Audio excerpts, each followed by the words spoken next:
Roma Wines. R-O-M-A. Made in California for enjoyment throughout the world. Roma Wines present Suspense.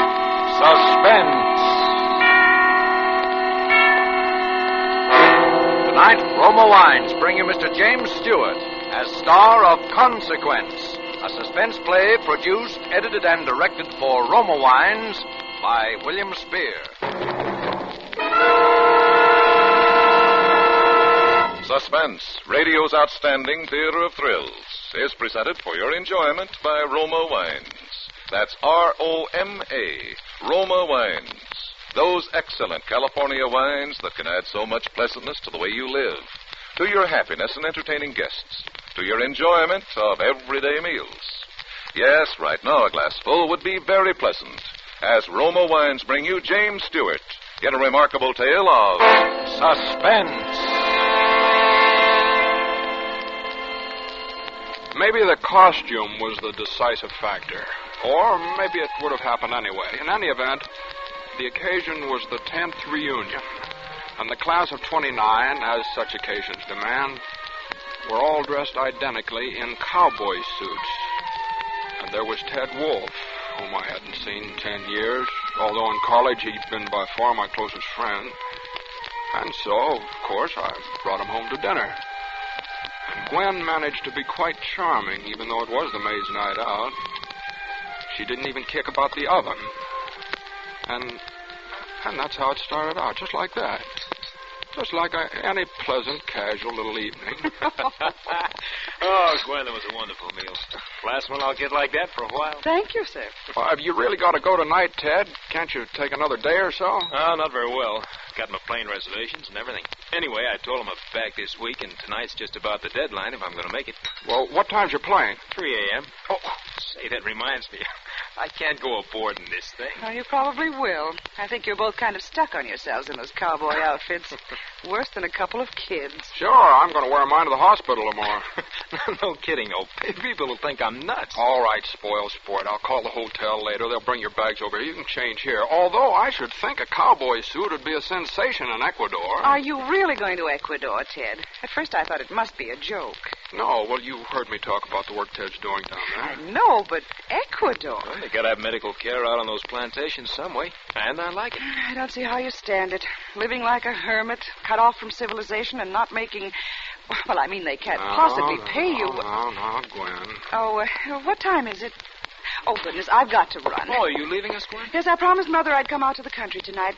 Anyway, I know you two would much rather talk over old times by yourselves. I'm sorry. Well, in case I don't see you again, thanks for everything. It's been swell. Well, you're coming back sometime, aren't you? Well, maybe 5 years, maybe 10, maybe never. Oh, silly. You come back next year and plan to stay for a while. I am sorry I have to go, but you two have a nice evening. Oh, there are eggs in the icebox, Phil. Did he always have to have fried eggs at night when he was in college, Ted? That's Phil, all right. Well, goodbye, darling. No, don't even get up to come to the door. Now, I'll phone you tomorrow night. Bye, Gwen. Have a good trip, Ted. Bye. Bye.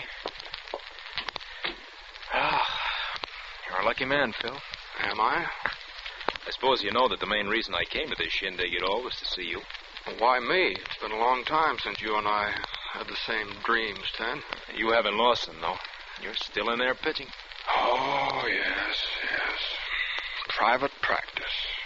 2 cars in the garage, 2 chickens in the pot. That's the kind of ball I've been pitching the past 10 years, and it's the kind I'll keep on pitching until some other doc says coronary thrombosis and they carry me out. You can't kid me, Phil. You're happy. And I'd just about given up the idea that there was such a thing as a happy man. And now you think you found one. I know I have. I knew it the minute I came into this room. I knew it the minute I saw her. Gwen? Yes, Gwen. I hate Gwen. You what? And what's more, she hates me. Oh, it's nothing that shows on the surface. We get along because we have to, because my reputation would suffer if we didn't. Phil, you can't be serious. No?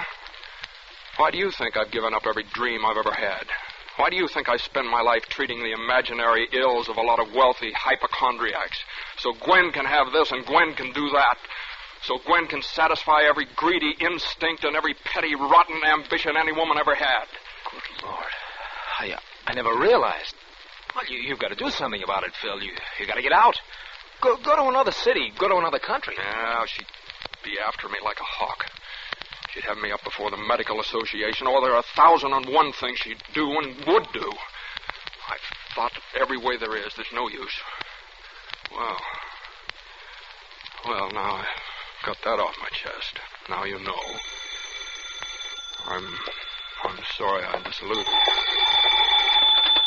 Dr. Martin. Oh? Yes, well, now?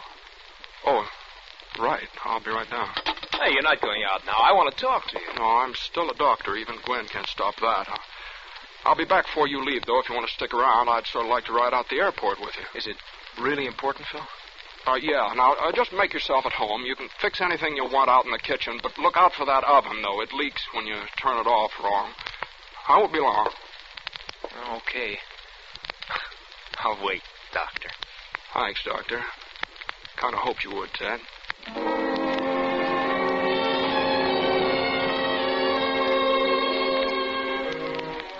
That was the second thing. Ted's deciding to stay. But I didn't know it then. All I knew was that Joe had called from the office and she was upset. Still, I decided to walk. I was upset, too. When I got there, she was going over the accounts. Hello, darling. Hello. That was nice. Well, isn't it always? Always. Terribly. Well, what are you doing? Isn't all that rush to get the bills out? There is, though. For me. For you? Huh? Well, what is it, Joe? What's the matter? Phil, I had a talk with Father this evening. What, something about us? All about us. Well, he doesn't know anything. He couldn't. Nobody does unless you told him. You know I wouldn't do that. Oh, I'm Phil. sorry. I'm sorry, darling. I know. Anyway, it isn't what he knows, it's what he thinks.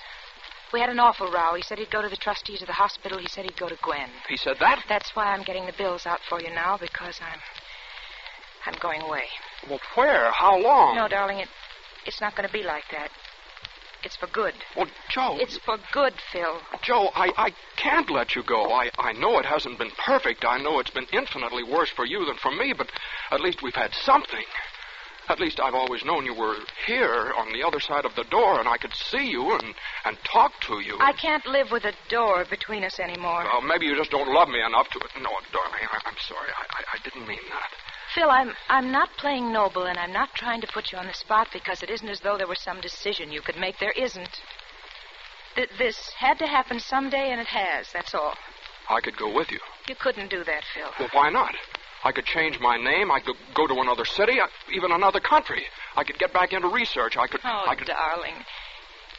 It's no go, Phil. Oh, I know.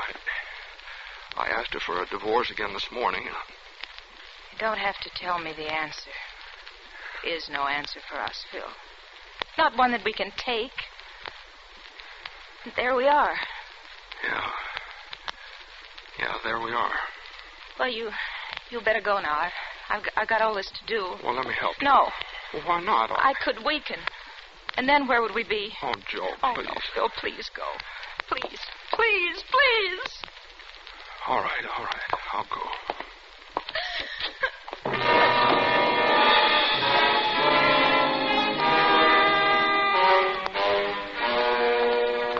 I don't know how long I walked that night or where.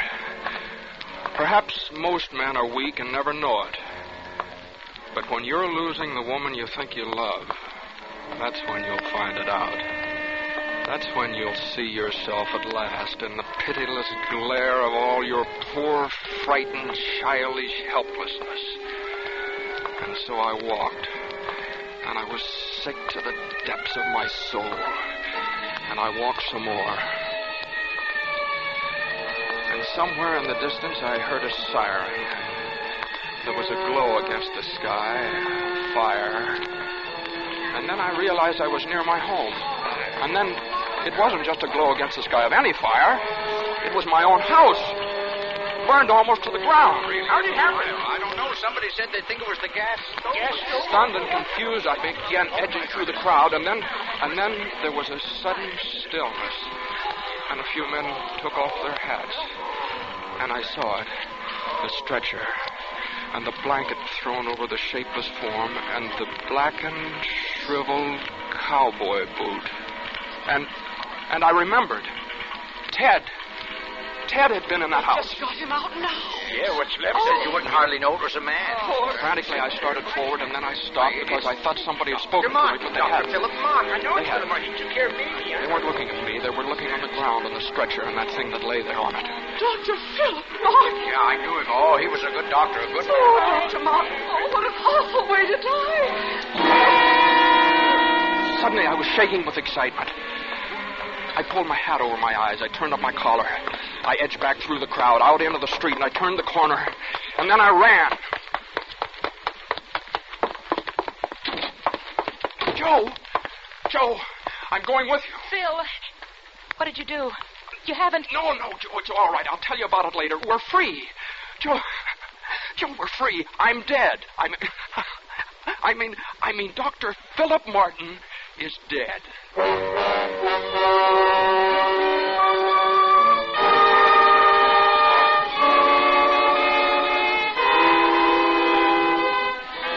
For Suspense, Roma Wines are bringing you as star James Stewart in Consequence by George Sklar and Vladimir Posner. Roma Wines' presentation tonight in radio's outstanding theater of thrills, Suspense.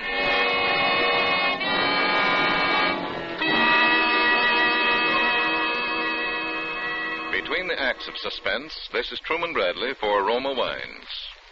Nowadays, weekends again call for entertaining, for friends and families enjoying themselves together.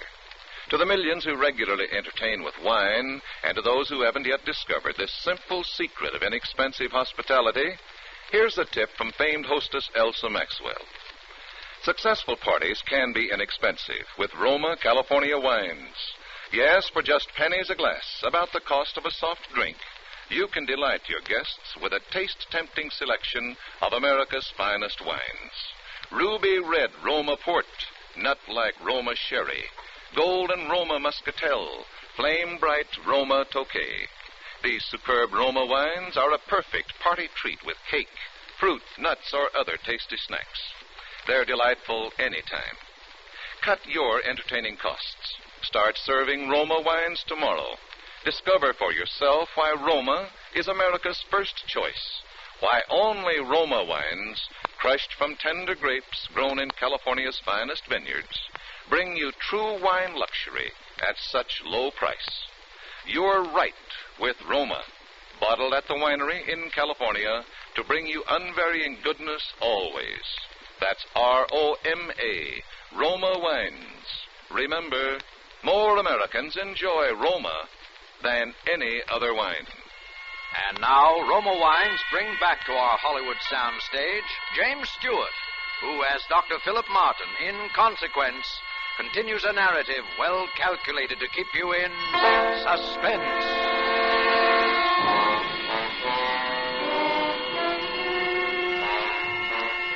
There must be something of the criminal in every man, because it seemed that I knew automatically everything I would have to do and how I was going to do it.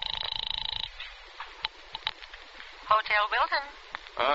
Dr. Wolf, please. Dr. Theodore Wolf. Thank you.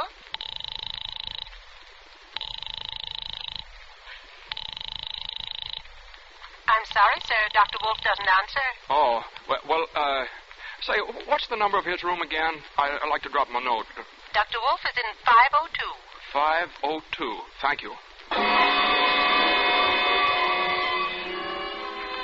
I knew in a big hotel like that, the chances of anyone remembering exactly what Ted looked like were pretty slim, and I figured that they'd give me the key all right as long as I didn't stumble around asking for the number.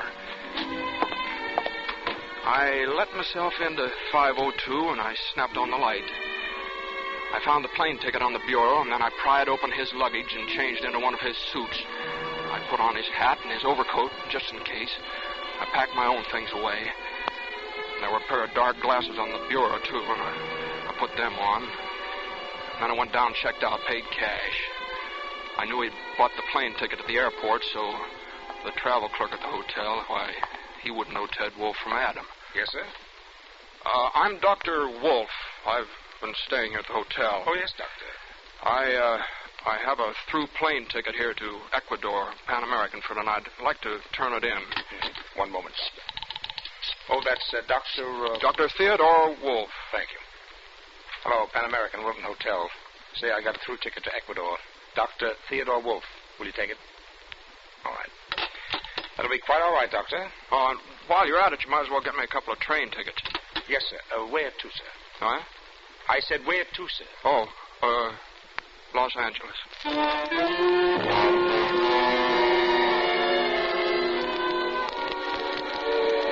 We'd taken care of everything.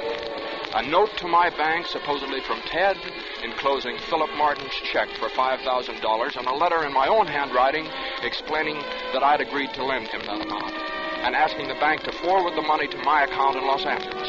My account is Ted Wolf. And we drafted a letter to the people in Ecuador, and in Los Angeles, Jo became Mrs. Ted Wolf. At first, everything clicked. I got the kind of a job a doctor would dream about, where I could write my own ticket and spend at least half my time entirely on research. And Jo started taking courses in a medical degree. Well, after all, she was only 24. And then, right here in broad daylight, in the hospital, it happened.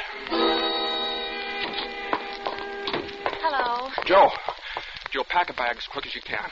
Just enough for 2 or 3 days in the mountains. As fast as you can. Bill. It's Gwen.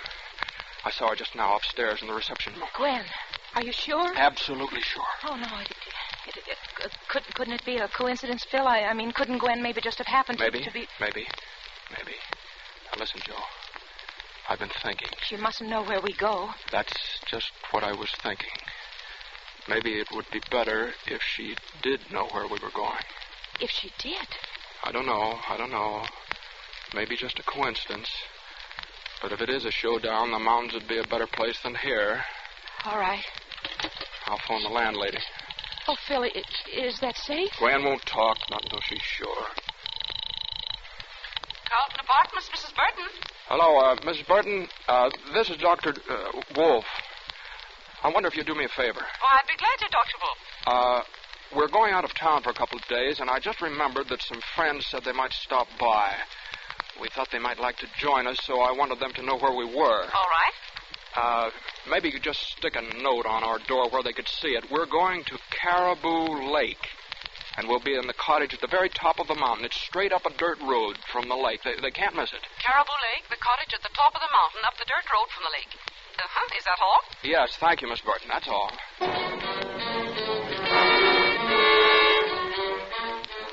Caribou Lake is nothing much more than just a general store where you can buy bait, hire boats and cottages. And that time of year, there's hardly anybody there except the people who run the store. And our cottage was a good 3 miles away up a twisting dirt road running above the lake. But you could see it good and plain even at night when the lights were on.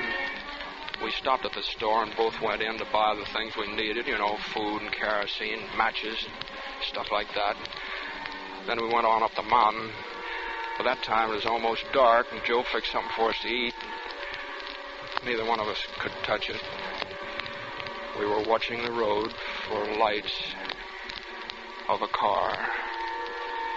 It was about 8:30 when we saw them. They went right past the store without stopping, and they came on up the mountain.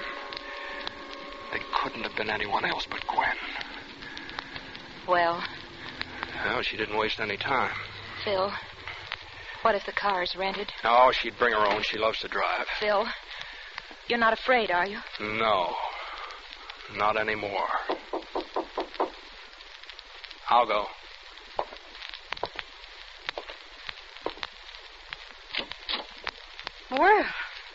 Well, this is a surprise. Hello, Gwen. Dr. Martin. Always poised. Nothing surprises you, does it? I suppose it was the check. Partly. And then I happened to notice that a Dr. Theodore Wolf had married a Miss Josephine Reynolds in Los Angeles. And it did occur to me that your idealistic friend must have been an awfully fast worker. Well, aren't you and your bride going to ask me in? Come in, Mrs. Martin. Thank you. quite cozy, aren't you? We have been. Well, I'm sorry to break up your little idyll. Cut it out, Gwen. What do you want? Why, my dear man, what do you think I want? The way things are now, you've got $200,000 worth of life insurance coming to you. Why don't you let us alone? Philip, I don't know whether you realize how much worry and anguish you've caused me. Sure, I know. I know just exactly how much. Then perhaps you also know exactly how you stand with the law in this matter. I don't know about all this impersonation business, except that it would permanently ruin your career. But I do know that the laws covering bigamy are quite drastic. I used to think that money meant everything to you, Gwen. I guess it doesn't. I don't feel called upon to accept rebukes from you, Philip, for anything. Not after what you've done. I feel that I'm being most generous to both of you. What is it exactly you want, Gwen? Either you come back and we'll explain the whole thing as amnesia or something, or you'll both go to jail. How could you? You shut up. Listen. Does anybody else know about this? Of course not. Nobody knows you came out here, or why? After all, Philip, I do have some pride left. I just said I was taking a little trip to New York to forget. All right. Now just give us a couple of minutes to talk things over, will you? Alone. Very well. Although I don't see that there's very much to talk about. Will you go outside, or shall we? I'll go. I'll wait in the car. Oh, Phil. It's all right, Joe. I don't mind now. Neither do I. Do you think you can do it? Me? Yes, I'll have to have an alibi. Have you thought about how... Yeah, all day, I guess. But it's all right. It's good.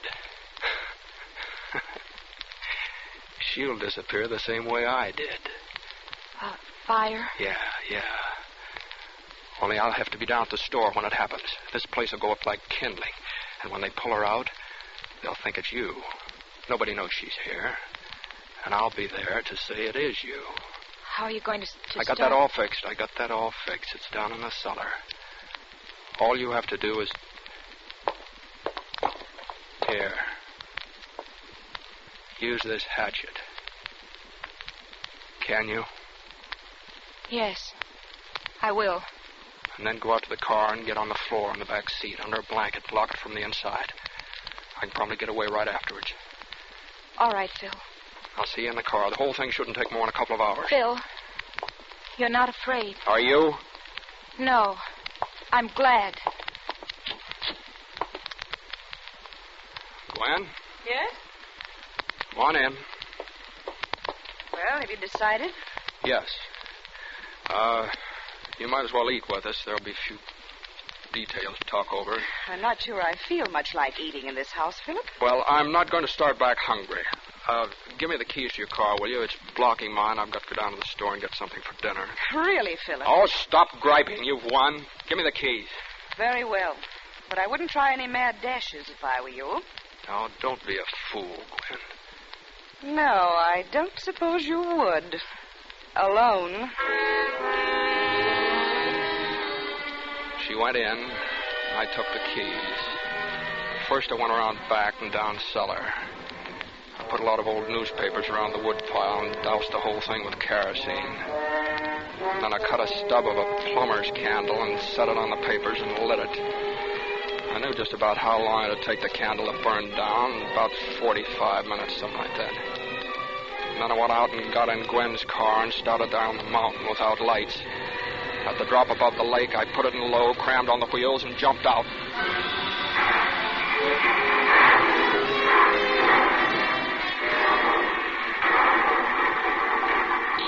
It bounced once and then went over where there's about 40 feet of water. Unless somebody told them where to look, they'd never find it. All that had taken about 15 minutes. The walk down to the store took about 20 more. What? Forget something, Dr. Wolf? Yep, like a fool tobacco. I can't get through the night without a pipe. Know just how it is. You walk now? Yep, working up an appetite. Here you are. You folks have callers tonight? No. Oh, why? Why? Thought I saw a car go up your way a while back. Oh, I saw the lights. They didn't come up. Somebody must have made the wrong turn. Didn't they come back? Oh, don't know. I was out back for a spell. You see that car come back by, Daisy? You must have seen it all right about an hour ago. Seems like I did hear a car about there. Sure, that was it. Yep, pretty sure I did. She Dooley don't always see so good, but she hears plenty. Huh, Ma? Look at here, Ed. Look at up there. Huh? Looks like a fire. Hey. Why, it is a fire. Why, golly, Doc, that looks like your place. Oh, it couldn't be. But it must be. Big, too. Well, we better get up there, Doc. What, do you have your car? We'll go in the truck. It's right outside. The boys can bring Ma along in the car. See that, Ma? Yep. Lenny, Johnny, get out the car. All right, come on, Doc. Oh, my, I'm sure hope everything's all right. Yeah, so do I.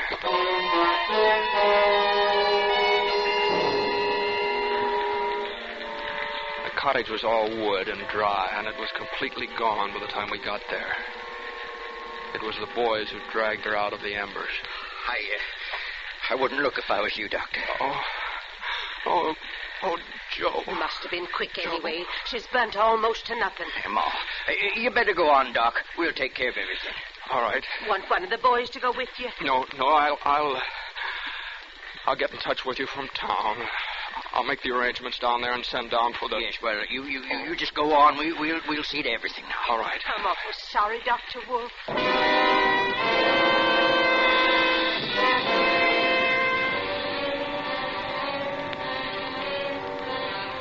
I climbed into the car and started down the mountain. When I was around the first bend, I reached over with one hand and touched the blanket on the floor behind me. Are you all right? Yes, Philip. I'm quite all right.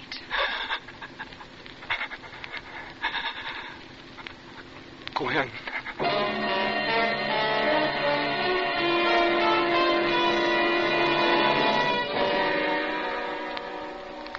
Gwen has never told me how it happened. But of course she killed her. We both killed her. I know that I'm trapped. I'm hopelessly, irrevocably trapped by the terrible burden of guilt we share between us, as she is. I know now that two people held together by such a frightful bond cannot both go on living, for that bond can be broken in only one way. One of the two must die. And so I write this only to have the true facts brought to light in the event of such a death. For no matter how innocent it may appear, no matter how natural the cause, no matter how plausible the accident, it will be no accident. It will be murder. Cold-blooded, calculated, deliberate murder.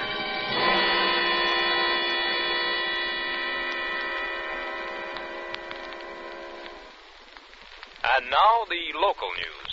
Dr. Philip Martin, who has been in ill health the past 3 months while recovering from an attack of amnesia, died today in his home from an overdose of sleeping sedative. He is survived by his widow, Mrs. Gwendolyn Martin.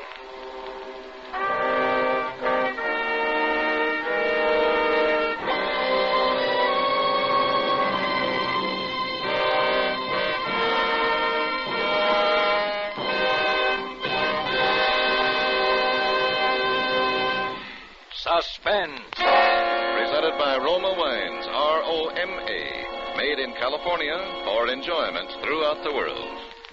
Before we hear again from James Stewart, the star of Consequence, tonight's suspense play, this is Truman Bradley for Roma Wines. Here's a suggestion that will make tomorrow night's fish dinner a meal to remember. Delight your family by serving delicious pale gold Roma California Sauterne. The delightful bouquet and delicate, tempting taste of Roma Sauterne bring out the flavor fullness, the real appetizing goodness of fish or fowl, lend an air of friendly companionship to the meal. And best of all, you can enjoy Roma Sauterne often. It costs so little, actually only pennies a glass. Join the millions who have made Roma America's first choice. The reason? Roma gives you true wine taste luxury at low price. Make Roma Sauterne with seafood a regular Friday night custom. Get several bottles of delicious, inexpensive Roma Sauterne tomorrow. Insist on Roma, R-O-M-A, Roma Wines, made in California for enjoyment throughout the world. This is Jimmy Stewart again. Suspense is a radio show that got started just about the time I first found myself overseas. And with everybody, it has always been one of the 2 or 3 top favorites. I've been looking forward for a long time to my appearance with the show tonight. And next Thursday, that very swell actor Richard Green will be your star in his first broadcast since he joined the British Army 4.5 years ago. Next Thursday, same time, Roma Wines will bring you Mr. Richard Green as star of Suspense, radio's outstanding theater of thrills. Produced by William Spear for the Roma Wine Company of Fresno, California. This is CBS, the Columbia Broadcasting System.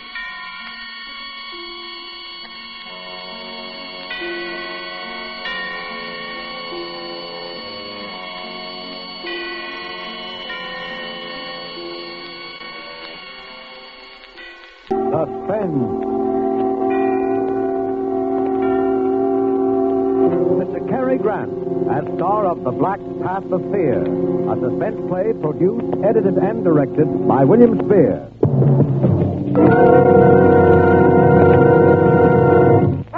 Suspense.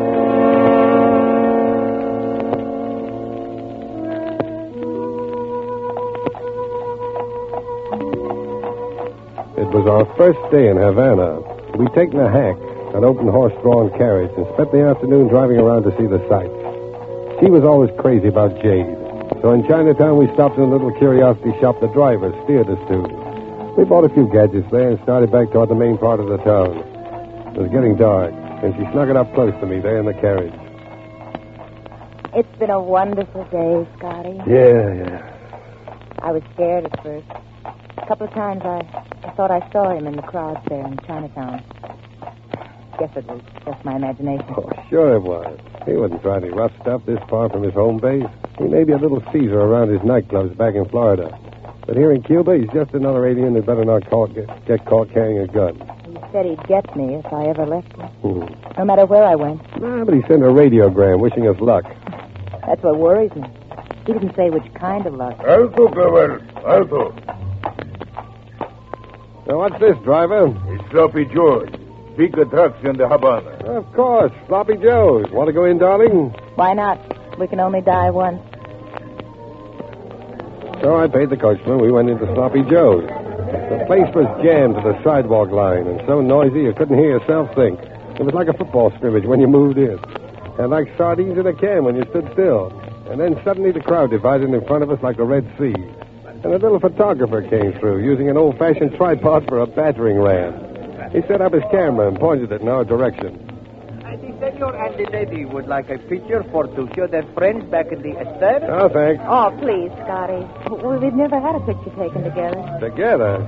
With 1,400 people jammed up against us on all sides? And instead, maybe you come to my studio, Calle Barrios. It's not far. Oh, no. All right, go on. Shoot it here. Bueno. I make a pose, please. Mm-hmm. Much grino, much love. Okay. Bueno. What's the birdie? Hold it. That is all. I have the picture. Here is my card. Take the campo. Hey. Picture be ready tomorrow. Oh, come on. He's taking it now, darling. Well, come on, honey. Everybody's looking at us. Don't rush me, Scotty. Give me time. Hey, what is it? Why are you so limp? What's wrong? I knew we wouldn't make it. But what do we care? Part of a night's better than none at all. He! Just stay with me a minute. It won't take long. Darling, what happened? What happened? Scotty, that was the first picture we ever had taken together. Let me know how it turns out. Oh, Eve! Eve, darling! She's dead. She doesn't move anymore. Somebody do something. She's been knifed. Right here in my arms.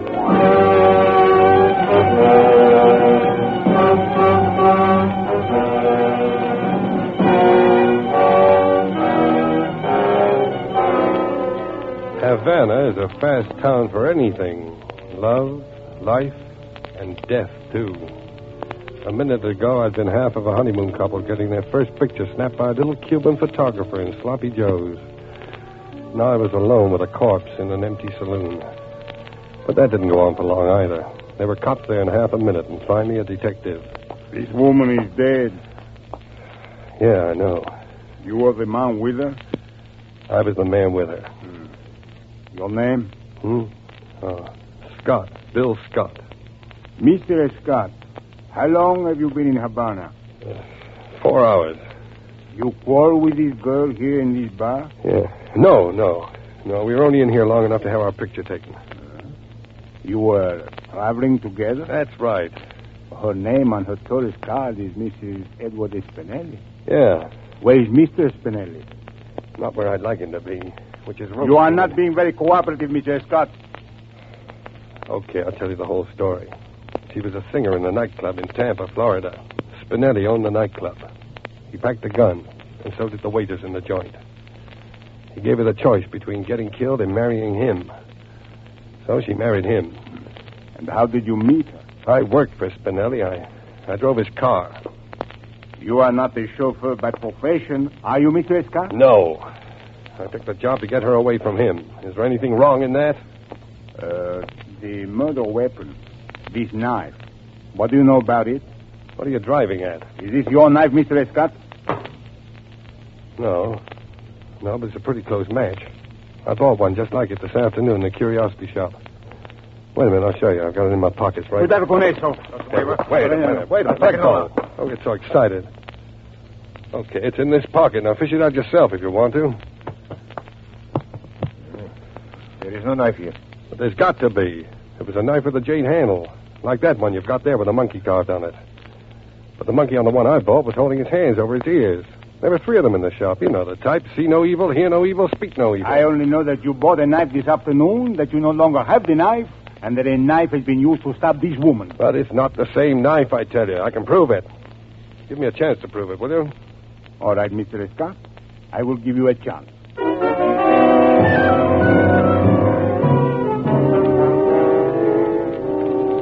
So we went back to the shop where I'd bought the knife, back to Chinatown. Inspector Acosta, that was the Cuban detective's name, questioned the old duck who sold it to me. You remember this man buying something in here this afternoon, Viejo? Yes.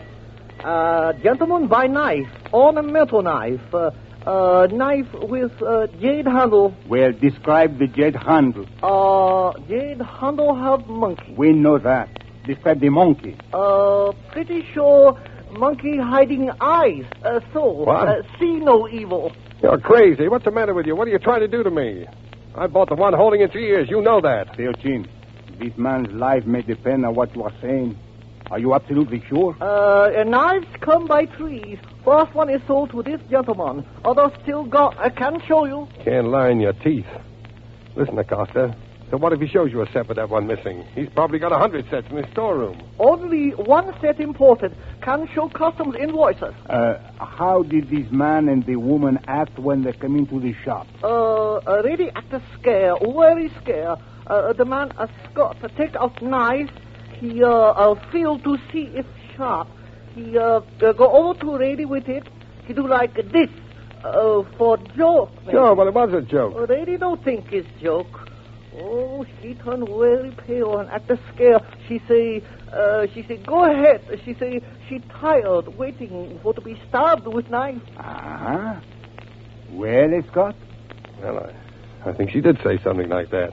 She was afraid Spinelli was going to have her bumped off. Well, he did it. And this guy has been paid to frame me. Can't you see that? I am sorry, Mr. Scott, but I must place you under arrest for the murder of Mrs. Eve Spinelli.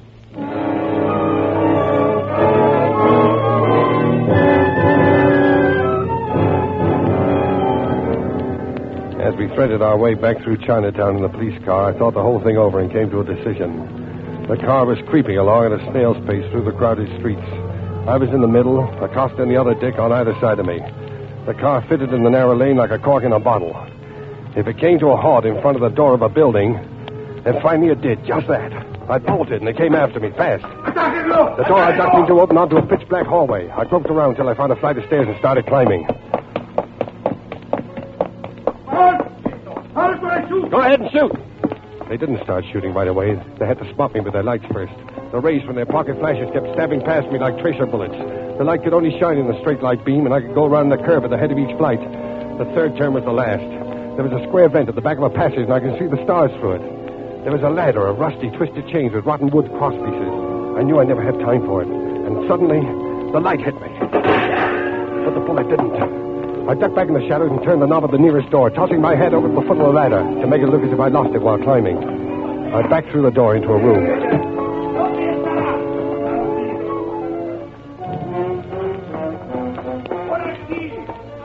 In the dark room, I stood very still and listened.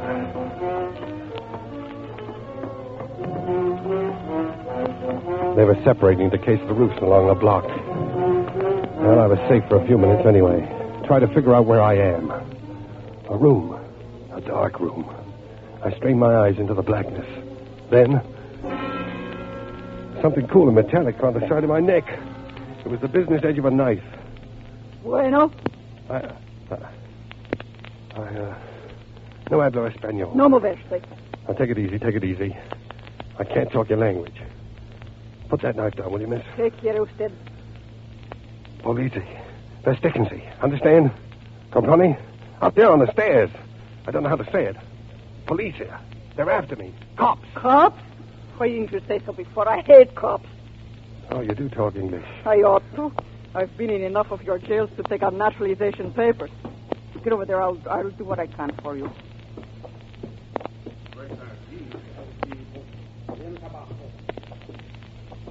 They're coming back. I better get out of here. Don't be a fool. There's 20 of them down in the street now.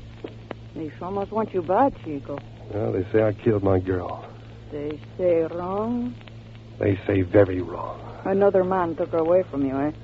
No, I took her away from another man. Right. Then any fool of a policeman knows you didn't kill her. You never kill what doesn't belong to you, only what does. Tell them that.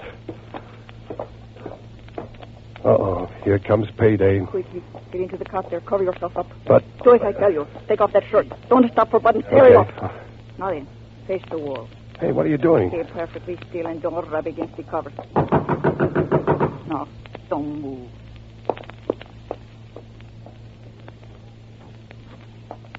Suspense. Ha visto un hombre muy macizo. Un americano. No he visto a nadie. ¿Quién es ese? Mi hombre. Veamos. Está muy enfermo. Viruela. ¿Viruela? Sí, viruela. Mire la cuarentena. Es verdad. Viruela. Vámonos. Suspense. Buenas noches. Buenas noches, señores. Oh, what was all that about? Hey, what are all these red spots on me? I put them there with lipstick.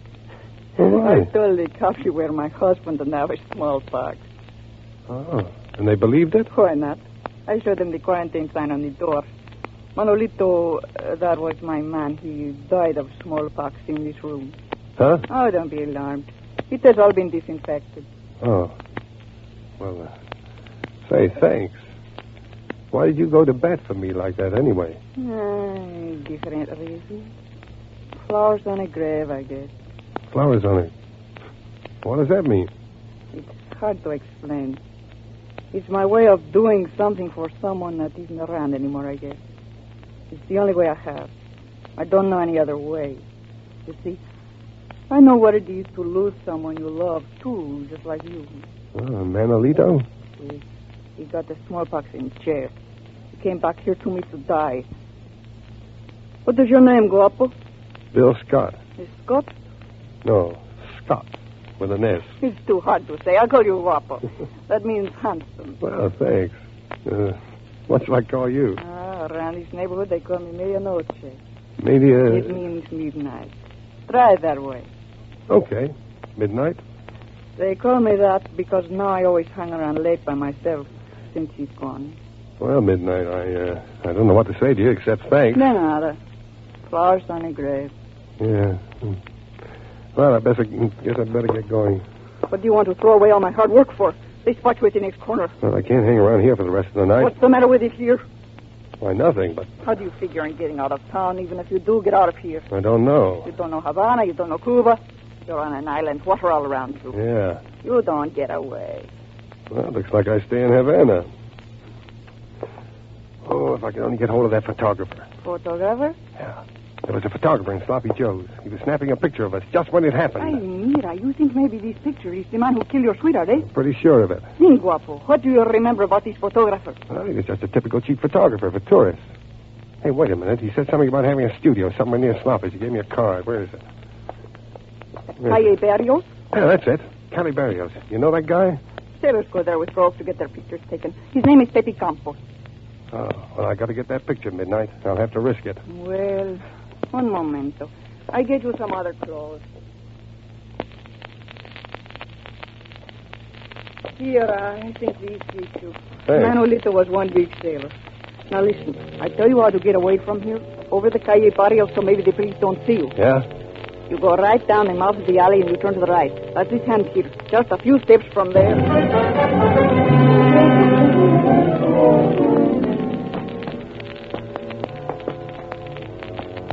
It was so dark I almost had to feel my way along the streets. And suddenly, out of nowhere, came a voice.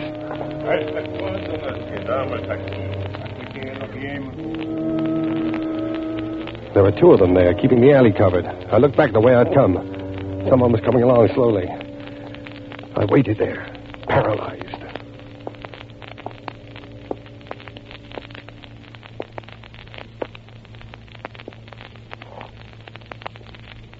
¿Qué tal, marinero? Huh? What?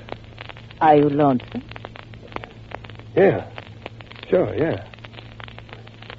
Look, you want to take a walk, sister? You said it. Fine. Now walk close to me like this. No, lean up closer. Get your face up under mine. Yeah, that's it. Give me a little more affection. That's it. Now walk down this way with me, just past the corner, huh? You said it, big boy. You said it. Where should we go, honey? You said it. That's good. Here's the turn. Goodbye, sister.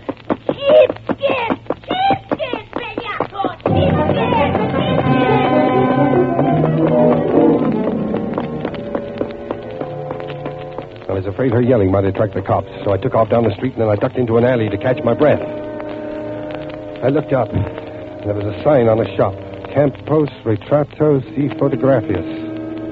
At first I didn't get it. And then all of a sudden I knew I was there. I opened the door and walked in. Senor? You took a picture this evening of me and a lady in Sloppy Joe's. I want that picture. Oh, no me recuerdo. I do not recall, senor. There was trouble right afterwards. A lot of noise. Oh, see. I remember. I am just developing the pictures I have taken today. Uh-huh. Come with me. This is my dark room. The most latest equipment. Eastman Kodaho. Yeah. Well, where's that picture? They are all in the bar. Un momento. Oh, this the one? Wait a minute. No, that's not. No. How long are they going to... Oh. Hey, wait a minute. I think that's it. Yeah, it's beginning to come through. Yeah, that's us. Yeah. Oh, someone leaned over the lady's shoulder, no? Yes. Let's have some more light on the subject. Is he someone you know, senor? Yes, it's someone I know. His name is... Never mind the name, Scotty. I'll introduce myself. Spinelli. Stand over against the wall. You know, I'm glad you found this picture, Scotty. I was kind of nervous about having a thing like this floating around. You can understand my feelings. You surprised me, Spinelli. I didn't think you'd be brave enough to stab a woman in the back without your gorillas around to protect you. Don't make me angry, Scotty. I'm in a bad mood. I didn't know you were smart like you are either, Spinelli. I apologize. That was a cute trick, hiring a cab driver to steer us to that shop in Chinatown. But what I still can't figure out is how you switched those knives. I didn't. I still have the knife you bought. I frisked it out of your pocket. Would you like to see it first? Pretty, ain't it? You know, we've always had an eye for jades, and this is definitely the best of the three. I hate to spoil such a pretty knife, but the revolver, it makes too much noise. I think I'll use a knife on you, too. I like things symmetrical, like Romeo and Juliet, ain't it? What's that? Don't move, Scotty. Papa, you in here? His sweetheart not dead an hour, and already he has another. Midnight, get out of here, quick. This man is a killer. I'm not afraid of you, big boy. Keep away from me. Don't try any funny business. Me hombre, he was just like you. He talk very mean, but he don't hurt me, not one little bit. I don't only talk big, sister. Now, look. I got a job to do here. I'll talk to you when I've shut your boyfriend's trap for good. My boyfriend? You kidding? Huh? Go ahead, finish him off. He take a powder on me. He sings. Ran out on her, eh? Why, Scotty, you ought to be ashamed of yourself. You're rich. You got many diamonds. I like you, mister. Stop mooching around. Midnight, I tell you, this guy's a killer. Now, watch out. Ah, shut up. How about it, big boy? Huh? Stick around, sister. I can use talent like yours. Kiss me, big boy. Later. Right now. I yell very loud, make big trouble. You're pretty hot stuff, aren't you, huh? You don't know another half from me, big boy. Huh? Come here. No, you can't. Grab the gun. Why, you dirty little stupid. Shut up, Spinelli. I've got the gun now. Oh, Scotty. I was only throwing a scare into you. I would have knocked you off right away if that's what I meant to do, wouldn't I, huh? What's it worth to you to stay alive, Spinelli? $100,000, Scotty. In the bank, right here in Havana. Just let me get over to the table there. Check the bearer. No strings. 100,000. Well, 150,000, Scotty. What do you want? I want Eve back again. Alive. 200,000. Chicago account thrown in, 250,000. That's $250,000, Scotty. I want Eve. I want her back again. You can't bring the dead to life, Scotty. But you can be rich. Kill me and you get nothing but a murder rap. The picture don't show me sticking the knife in her. The knife don't mean nothing. Chin and the driver will never talk. You're just fixing up a nice murder rap for yourself, Scotty. Stand over under the light. I don't want to miss. Scotty. No. Don't do it, Scotty. Scotty! Go in. Scotty.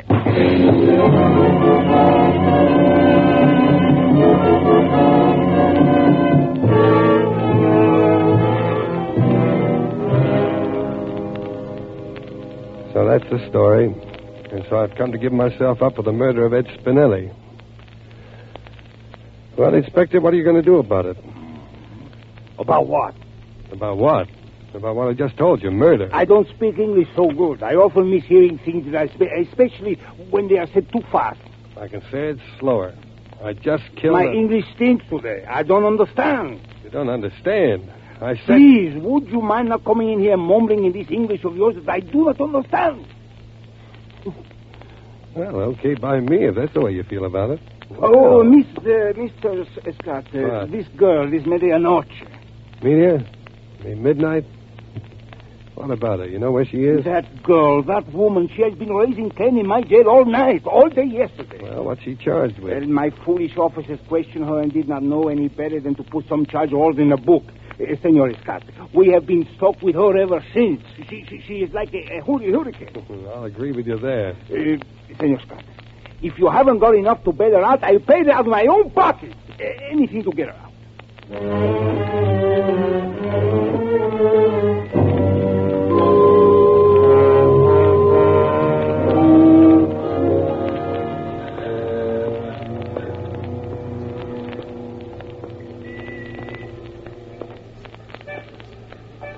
Well, Midnight, it's over.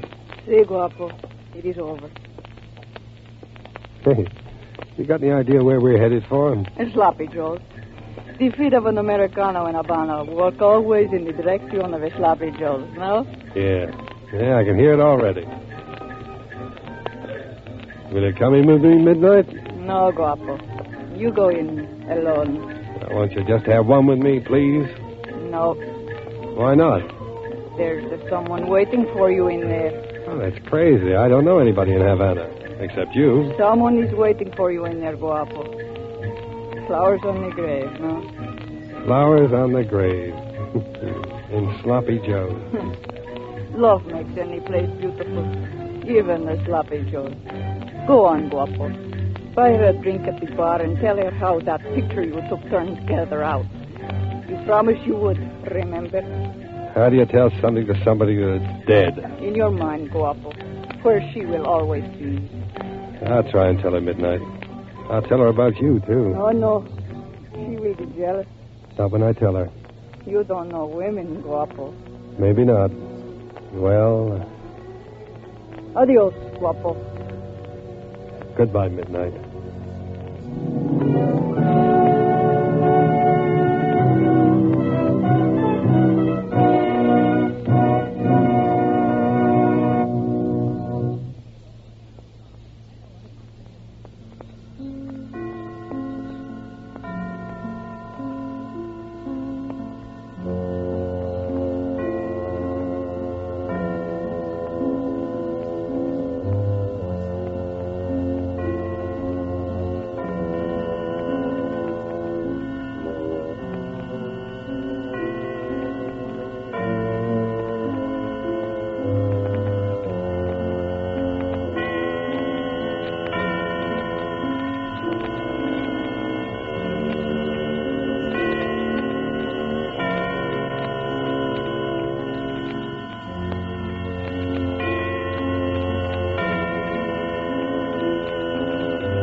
Now, Roma Wines, R-O-M-A, made in California for enjoyment throughout the world. Roma Wines present Suspense. Tonight, Roma Wines bring you Mr. Paul Henry, star of No More Alice, a suspense play produced, edited, and directed for Roma Wines by William Spear.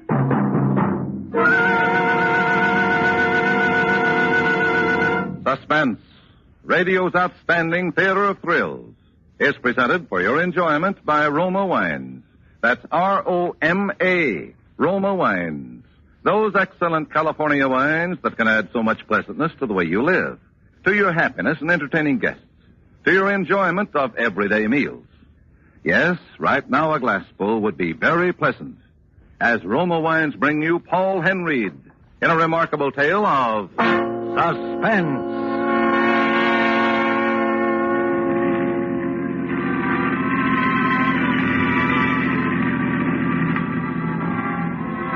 Driving along there, I had the radio on, but I was thinking of Alice. A few more miles and I'd be home with her.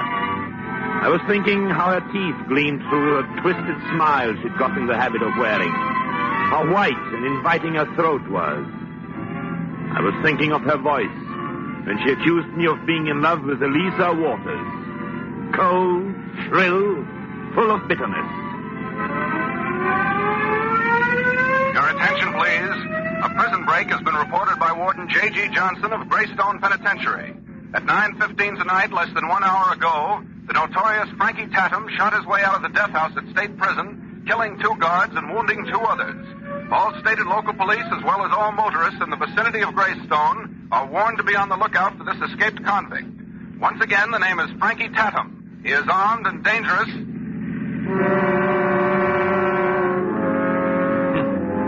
I was just entering Greystone. And somewhere in these mountains was that escaped convict, a condemned murderer. It seemed such a cliché somehow. I've heard that situation worn threadbare on cheap mystery broadcasts. The escaped murderer announced over the radio, the innocent listener. Well, I began to think about it. And all at once, Alice got mixed in those thoughts. I slowed down the car and pulled over to the side of the road. I kept the motor running and the lights on. I just sat there. I don't know how long I waited there. Maybe 15 minutes, maybe an hour. All I did know was that so long as that siren screeched, Frankie Tatum was still at large somewhere in these mountains. I was in no hurry. Finally, someone was coming. I sat very still and kept my eyes focused on the overhead mirror. The figure was materializing out of the thick brush that lined the road, moving stealthily toward the car. I waited.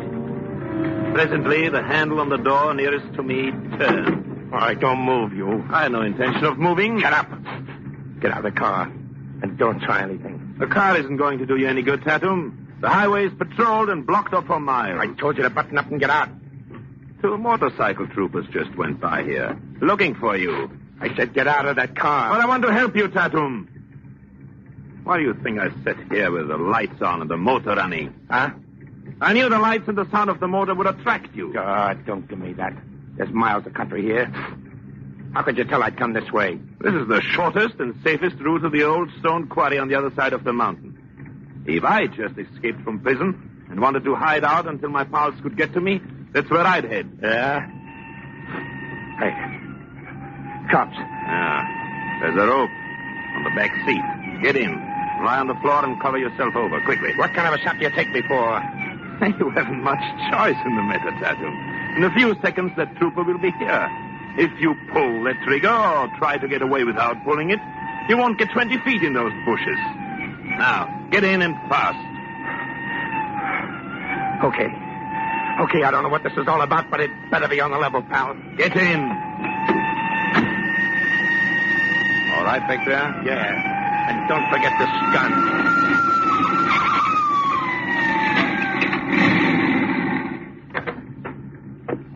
What's going on here? Having trouble with my motor, officer. Keeps heating up on me and stalling. Well, you got it running now for if it's overheated. Just started it up. I see your license. Oh, gladly. Here. Here you are. Warren Rice. Oh, Dr. Rice. Right. Gosh, Doc, why didn't you say it was you? Probably because you didn't ask me. You better watch it, Doc. Frankie Tatum's escaped from the death house up here. Frankie Tatum? Yeah, you must remember him, the bank robber and killer. Papers were full of him a while back. Bad guy. Shoots you in the back quick as he breathes. Did you say shoot me in the back? Yeah, he's loose somewhere in these mountains. You better not hang around any longer than you have to, Doc. He's a bad actor. Thanks very much, officer. I'll get started right away and see if I can make home without stalling again. Yeah, well, good luck, Doctor. Good luck to you, officer. Hope you'll find Tatum.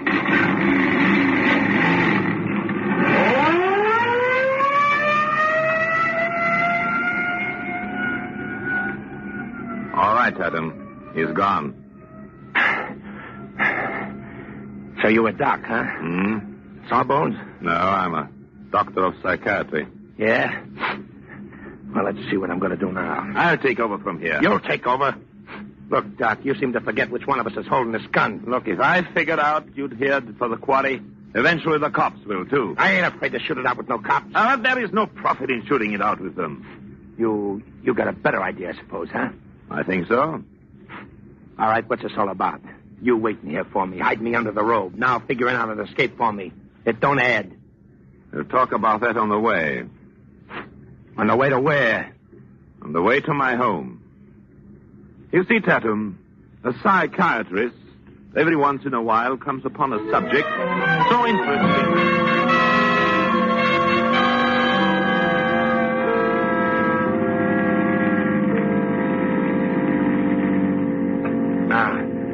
In other words, Doc, you're trading me a safe hideout and a chance to make a clean getaway for the opportunity of using me as a guinea pig. That's right, Tatum. I want to study you for a while. Yeah? Well, you've fronted for me all along the line. And if I can make a clean break out of town in a few days or so, well, I guess I can stand being under glass that long. Okay, it's a deal. All right, Tatum. Follow me. Wait a minute. May we go into the front door? No. There's a side entrance. Leads to the left wing of the house. That's where I have my office. Okay. This is it, Tatum. Wait till I get my keys out. This is the one. There is a light switch right where your hand is, Tatum. Click it on, will you please? Okay. Well, this is quite a layout. Yes, I had this annex put on the main building so I could have it private. No one uses it but me. Yeah? Where'll I stay? Well, there's a little room back of the office. It has a bed and everything else you'll need. I use it sometimes for patients I bring home and sometimes for myself when I work late and don't wish to be disturbed by my wife. Yeah? Well, it's not bad. Well, I'm glad you like it. Just make yourself comfortable. I'll be back. Okay. Hey, Doc. Bring some grub with you. All right, I will. As soon as I've had a little talk with my wife.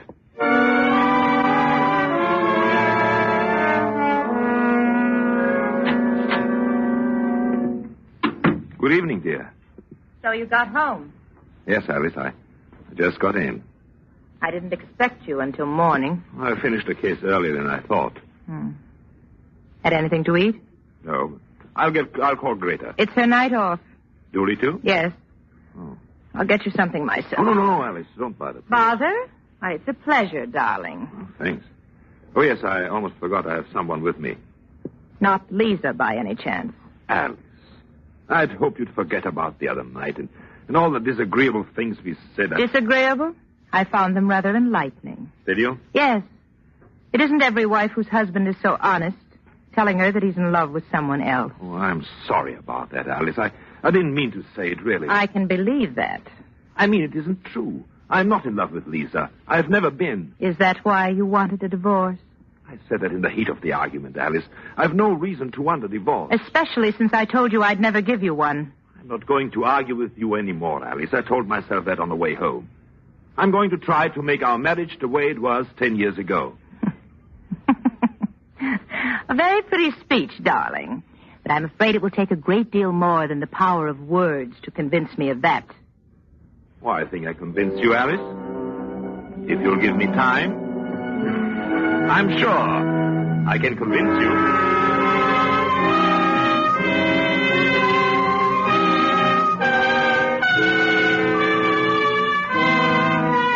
For Suspense, Roma Wines are bringing you as star Paul Henry in No More Alice by Martin Ryerson.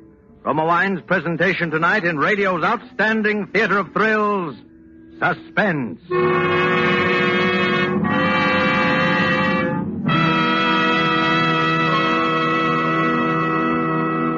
Between the acts of Suspense, this is Truman Bradley for Roma Wines.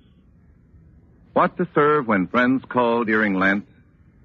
Millions of Americans answer this question by serving Roma California wines. Yes, Roma wines, delightful anytime, are especially appropriate during Lent.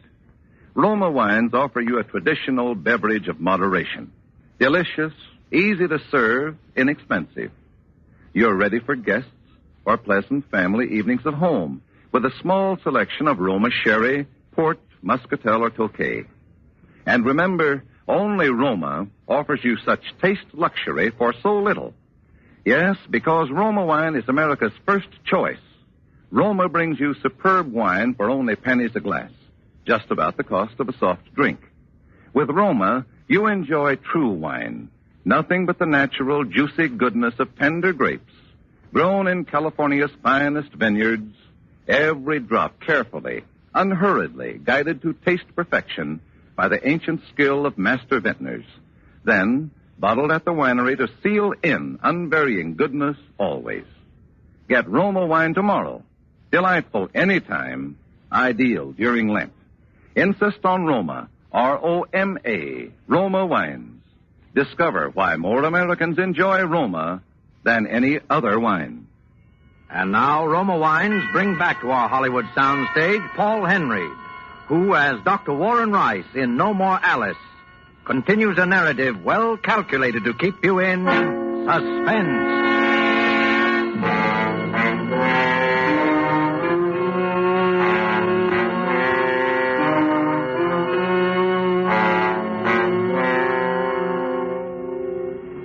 One might suppose there are no particular advantages to hiding an escaped convict in one's home, and a convict who is a murderer at that. But there are, under certain circumstances, sometimes. The morning I began the procedure of winning his confidence, making him believe I'd really brought him there for the purpose of using him as a guinea pig. It was an interesting deception. School? Yeah, sure. I went to school. Reform school for 6 whole years. How long did you bury your nose in books? About 20 years. 20 years? Mm-hmm. What's there to learn that would take 20 years? I went through college. Then I took several postgraduate courses.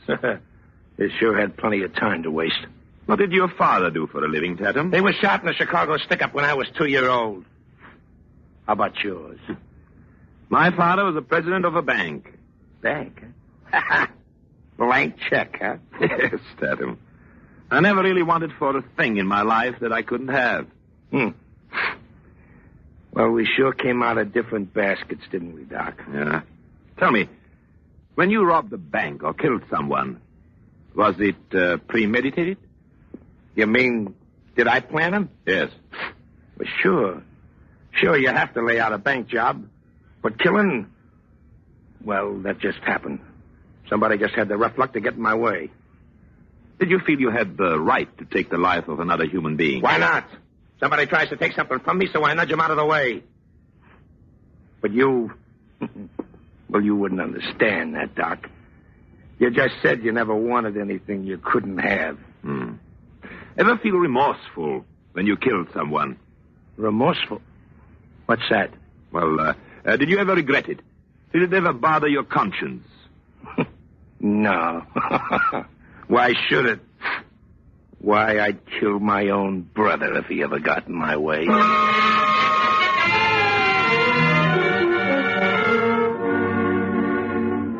It went on like that for the next 3 days. I kept Tatum in that little room and had Dooley, our butler, bring his meals to the office. No one saw him. Finally, on the morning of the third day... Look, Doc, how much longer are you going to keep me holed up in this room? I'm starting to get punchy. Maybe tomorrow you'll be able to leave, Tatum. I've contacted your friends. What'd they say? Well, they said, as soon as I get a definite answer from them, you'll be on your way. Well, look, Doc, I don't want you to think I don't appreciate all this, see, but staying cooped up in this 2x4 room is almost as bad as being in stir. Except that you know you're going to get out of here. Yeah. Yeah. Yes. It's funny. You know, I had you pegged wrong at first, Doc. I thought you was just using me, and that sooner or later I'd have to bump you. But I guess that won't be necessary now, eh, Doc?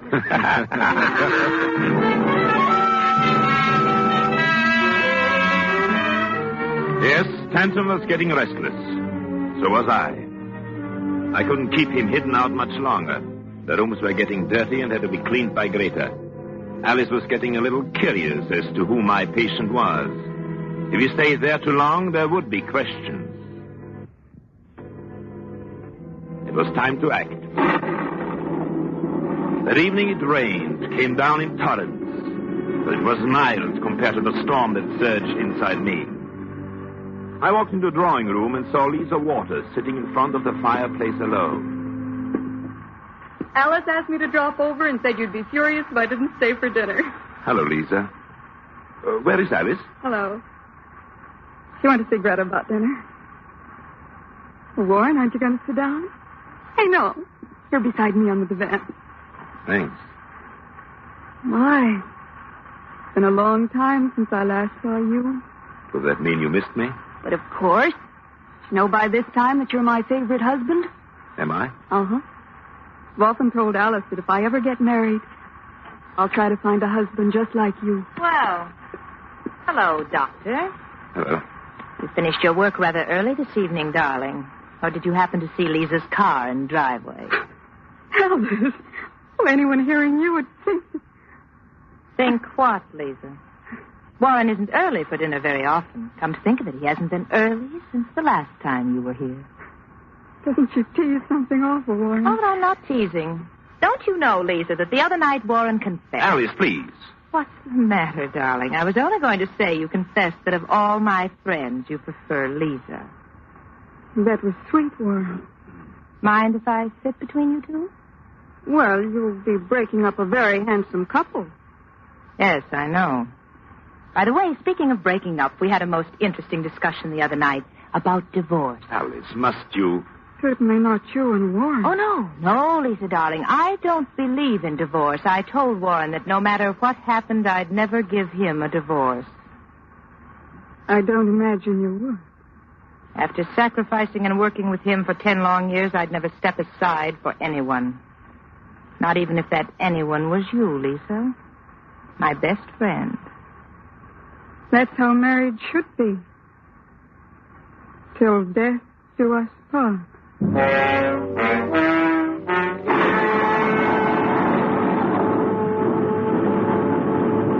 10 o'clock, Lisa left. It was still storming. As I walked her to the car under an umbrella, I fought the desire to take her in my arms. Tell her that after tonight she would be mine and I would be hers. And there would be no more No more Alice. But she seemed so young, so far from the thought of murder. Suppose I were wrong and took her into my confidence, tell her about my plan to kill Alice. It could mean the end of everything. No, I must wait. It wouldn't be long now before there'd be no more goodbyes like this one. I watched the car crawl down the driveway into the rain and the darkness. Then I went back into the house. Alice was in the drawing room. I didn't have much to say. She did all the talking. She still goaded me about Lisa, asked if I kissed her goodnight, if we made a secret tryst. Well, finally, I told her I had to get back to my patient in the office outside. I watched her turn out the lights and climb the stairs to her room. It was the last time I'd ever see Alice alive, I told myself. But I didn't feel badly. I felt good. Very good. When I got to the office, Tatum was listening to the radio. Hard left and across to the This jaw. was it. And Dugan is down. All right. Corey is going All to right, Tatum. Better kill the radio. Three, Huh? counting over Dugan. Yes, sure. Looks like a knockout. What's up? My wife. What's the matter with her? She found out you were here and who you are. Hey, that ain't good. What's she gonna do? Call the police. One side, brother. I'm on my way. Wait a minute.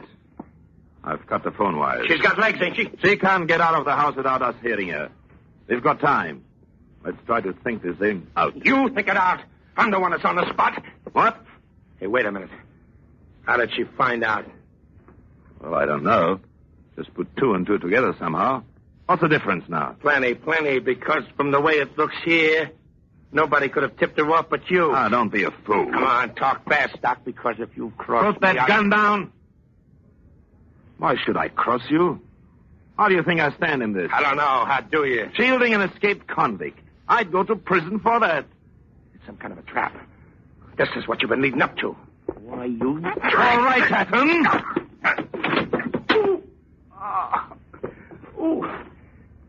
Now, you stupid fool, listen to me. We're together in this. You understand that? We're together in this. You can't kill me, and I can't turn you in. Yeah, that's right.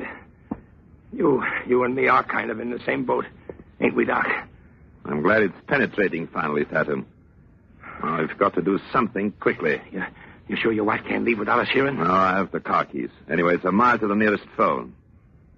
Of course, she's up in her room now. Look, Doc, look. She must have known the spot she'd put you in.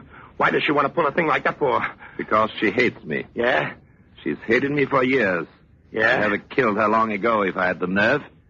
I've never killed a dame, but I would if... If what? If she got in my way. Where do you think she's now? I'm thinking. I'd say somebody broke in, a burglar. You could take my other car.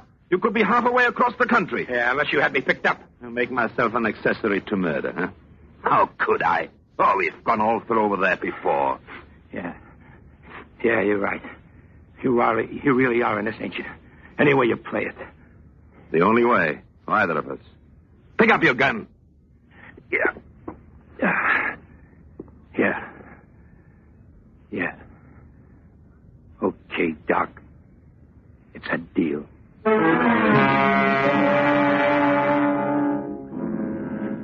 Slowly, Tatum opened the door and slipped into the hall. I waited a few seconds. Then I walked to the desk. I unlocked the top drawer and got out my revolver. Cautiously, I opened the door and moved into the hall toward my main building. As I reached the foot of the stairs, I heard the door to Alice's room squeak open. I went up the stairs, quickly, without a sound. As I reached the stop step, there was a muffled scream, a slight struggle, a single shot. Then a terrible silence. I cut to the door of the bedroom. Slowly I opened it. And in the dull light from the bed lamp, I took careful aim with the revolver at Frankie Tatum's broad back.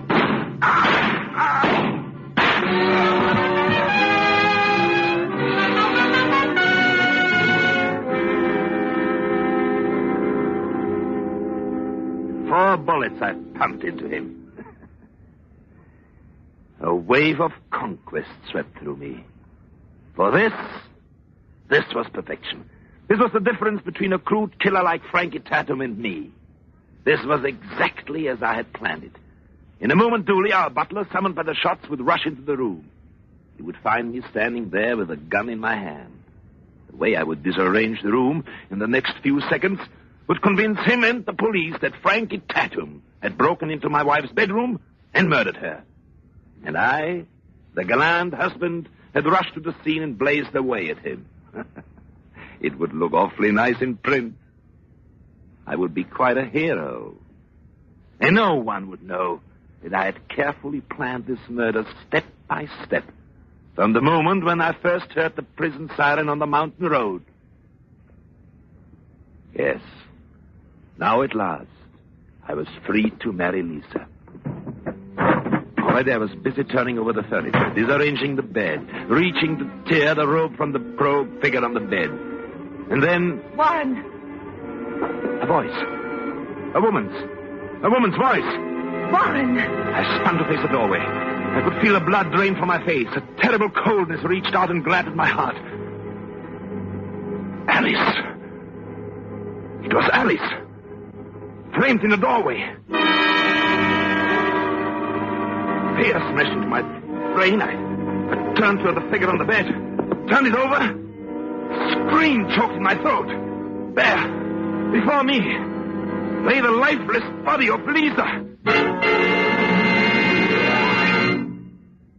He's the man who escaped from Greystone Penitentiary. He's the man you kept locked in your office. Isn't he? But I put her in her car. I saw her drive away. You planned to have him murder me. But he killed her instead. But I saw her drive away. She came back. I saw her. Landslide blocked the highway. I told her to spend the night. She could have my room. You planned to have him murder me, didn't you? You planned to have him murder me, didn't you? She spoke.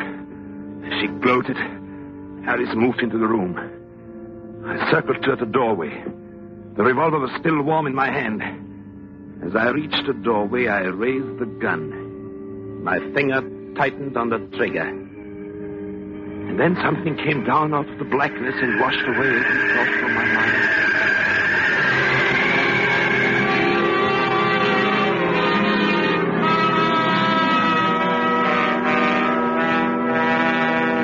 And that, gentlemen of the jury, is the true confession of Dr. Warren Rice, told you in his own words. Ironically, the very person Rice expected would be his chief collaborating witness turned out to be the man who trapped and convicted him. I mean Dooley, the butler, who, summoned by the shots, hurried to the door of Mrs. Rice's bedroom, found Rice about to kill his wife, and struck him down. The state rests.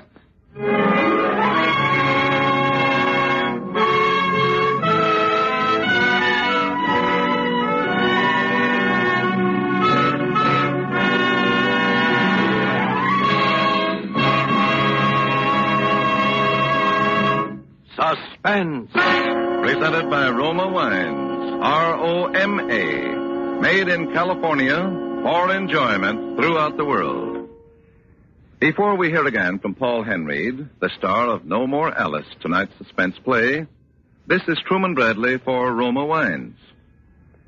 If meatless Lenten meals fail to intrigue that family of yours, just serve a fine Roma table wine with tomorrow's dinner. Yes, the simplest meals become more flavorful, more exciting with Roma wine. Plain baked beans or spaghetti are royal treats when served with red, robust Roma California Burgundy. And your favorite fish or omelet will taste better than ever with a glass of pale gold Roma California Sauterne. And listen to the praise you get for the extra appetizing goodness, the cheerful warmth, the air of friendly companionship that Roma wine adds to your dining pleasure. For an adventure in good dining, try delicious Roma Burgundy or Sauterne with tomorrow night's dinner. You can enjoy Roma wines often, for they cost just pennies a glass. So insist on Roma, R-O-M-A, Roma wines, made in California for enjoyment throughout the world. This is Paul Henreid. Next week, I know you will want to make it a point to hear a suspense show that promises to be really something. It will star Gregory Peck in a remarkable study of the mental breakdown of a man who brings himself to the very brink of murder because of a woman. I know you won't want to miss hearing Gregory Peck in The Lonely Road. Thank you. Paul Henry will soon be seen in the Warner Brothers production, Devotion. Next Thursday, same time, Roma Wines will bring you Mr. Gregory Peck as star of Suspense, radio's outstanding theater of thrills. Produced by William Spear for the Roma Wine Company of Fresno, California.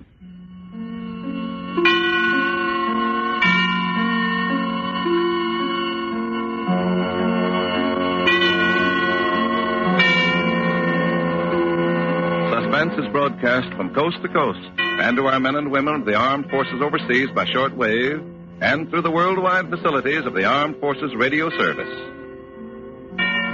This is CBS, the Columbia Broadcasting System.